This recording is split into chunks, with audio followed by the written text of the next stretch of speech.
എല്ലാവർക്കും നമസ്കാരമുണ്ട്. ഇന്ന് നമ്മൾ സംസാരിക്കാൻ പോകുന്നത് 2004 ഇന്ത്യൻ മഹാസമുദ്രത്തിലുണ്ടായ സുനാമിയെ പറ്റിയാണ്, അഥവാ ബോക്സിംഗ് ഡേ സുനാമിയെ പറ്റി. 2004 സുനാമി ഇന്ത്യൻ മഹാസമുദ്ര തീരത്തെ വൻകരകളെ സാരമായി ബാധിച്ച ഒരു ദുരന്തമാണ്.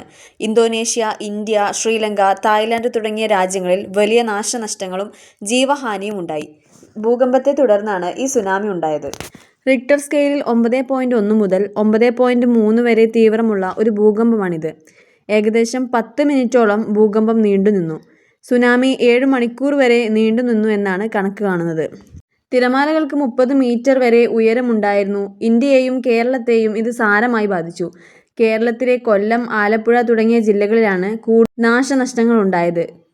2004 സുനാമിക്ക് കാരണമായ ഭൂകമ്പം ഇന്തോനേഷ്യയിലെ സുമാത്രയ്ക്ക് അടുത്താണ് ഉണ്ടായത്.